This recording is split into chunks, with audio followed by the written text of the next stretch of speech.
Thank you. My name is Adolf, and we are going to talk about the political organization of the Mari Kingdom. The Mari Empire covered a large area over a longer period of time than any other West African state ever did. This part can be explained by its political organization, where there was a decentralization of administration. The further the territory was from Nyani, the more decentralized the Mansa's power became. Nevertheless, the Mansa managed to keep the tax money of nominal control over all the area without agitating his subjects into revolt. The empire reached the limit of its expansion in the reign of Mansa Musa. The following is skillful readers. Sunjata was an able ruler, where Mansa Musa even surpassed him. This great ruler of Mari, who possessed a considerable administrative skill, did much to organize Mari's machinery of government. At the close of Mansa Musa's reign in 1337, the empire of Mari extended far beyond the frontiers of the empire of Ghana, which it had replaced. This vast empire comprised many kingdoms inhabited by many different people.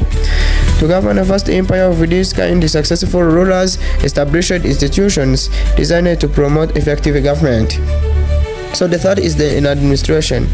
Mari was divided up into two main administrative units: the metropolitan area, which comprised the state of Mari itself and a collection of provincial states annexed through conquest, assisted by able ministers and councillors, all known Muslims, and by faithful members of king's own extended family.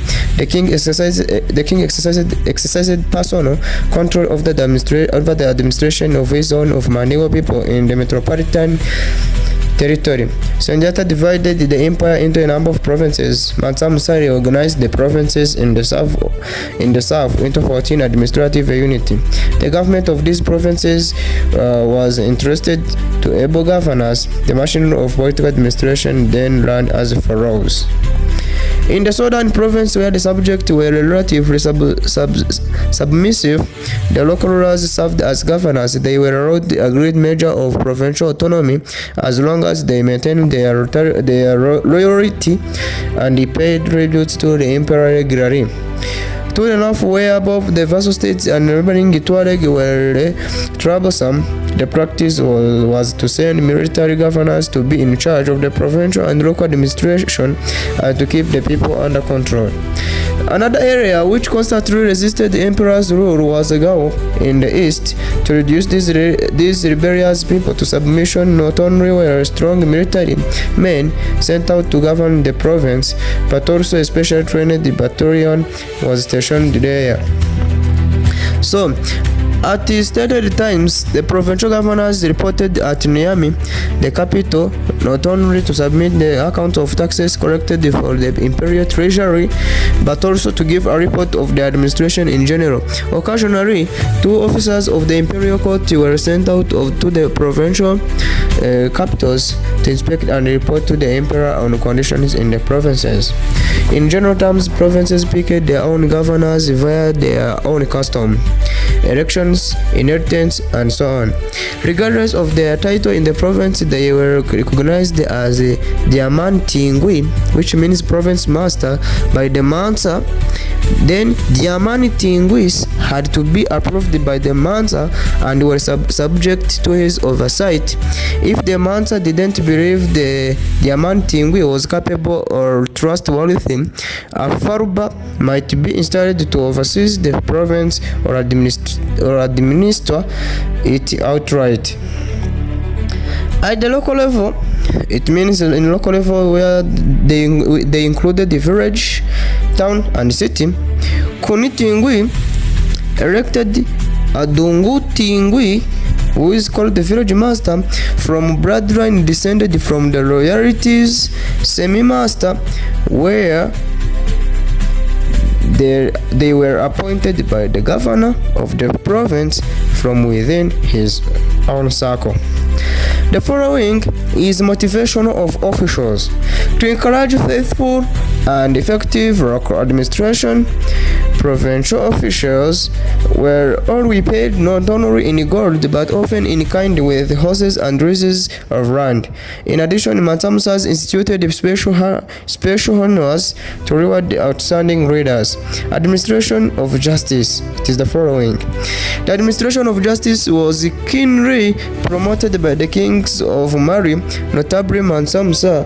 The king made sure that no one received preferential treatment in the law courts, whether the case involved a governor against an ordinary citizen or a native against an alien.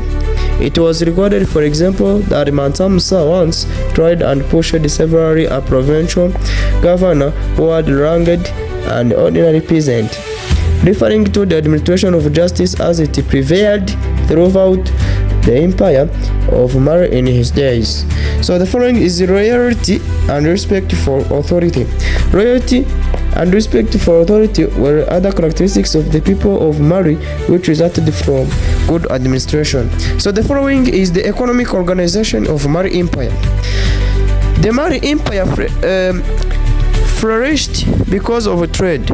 It contained 3 immense gold mines which its borders. The empire taxed gold or salt that entered its borders. By the beginning of the 14th century, Mali was the source of almost half the world's gold exported from mines in Bambuku, Bure, and Galam.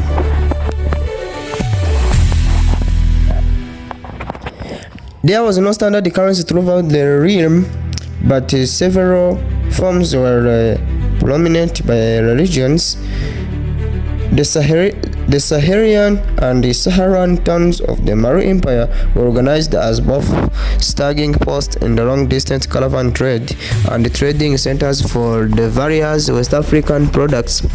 At Tagaza, for example, salt was exchanged, the copper was traded at Takeda. Ibn Battuta observed the employment of slave labor in both towns.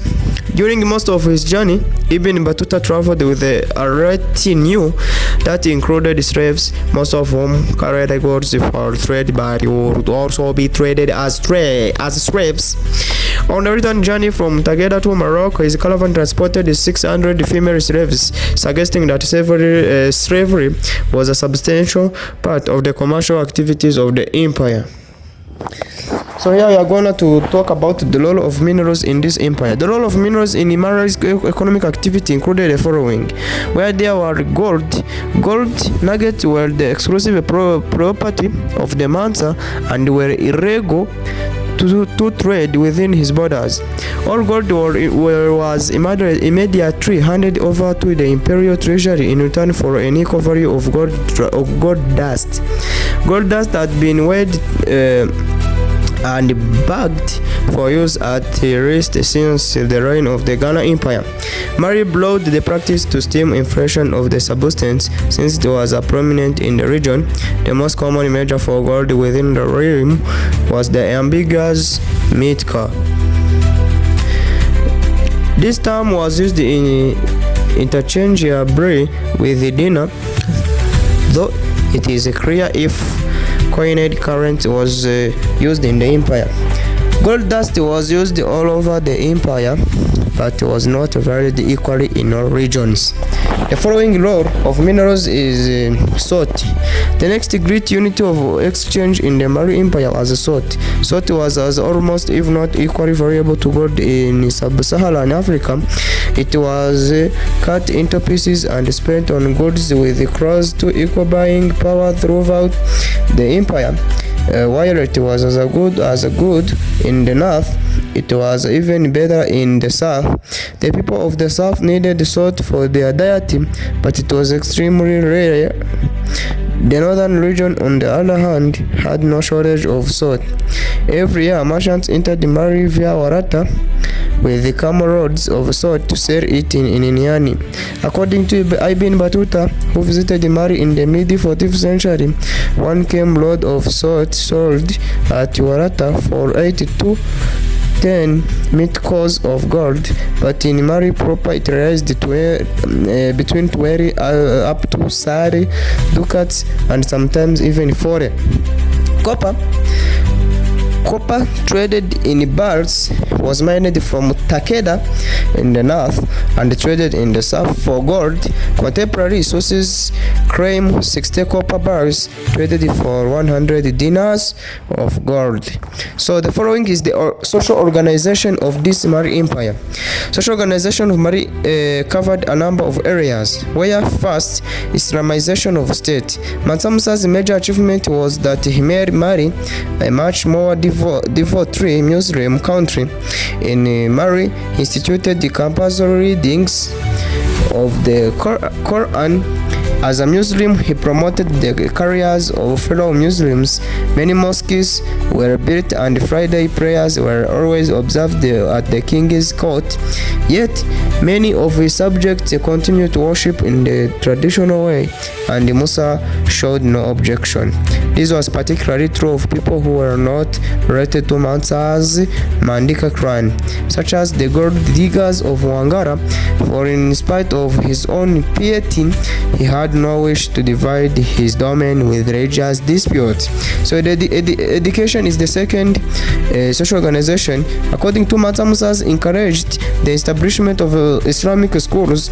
This increased the prestige of both Mari and Songhai. He attracted many land and skilled men like Sahiri from the Muslim world to these centers of learning. He encouraged the practice of sending promising scholars from his empire to Islamic seats of learning abroad to pursue advanced studies. These scholars returned to Mari to form the nucleus of a group of learned teachers and professors in the schools and colleges in the empire. The following is in architecture.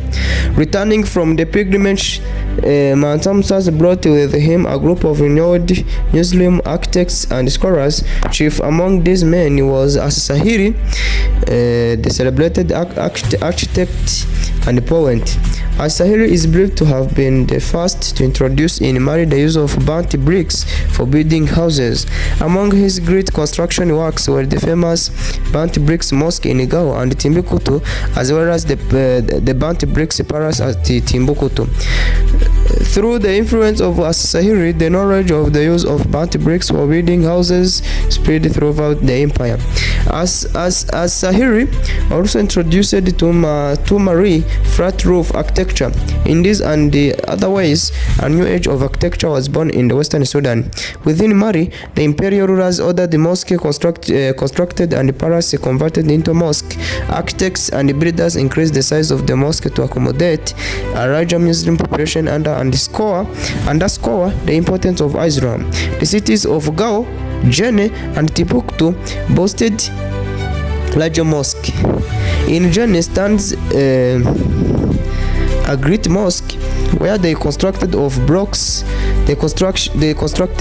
blocks made from a mixture of rice husk, earth, and water that was allowed to ferment. It is an impressive structure for 4 stories high with 3 minarets almost 60 feet high. The spires are topped with ostrich eggs, symbolic of a good fortune and fertility. So I'm taking to those who are just hearing me. I'm called Dolph, and we'll meet again in another conversation and also in other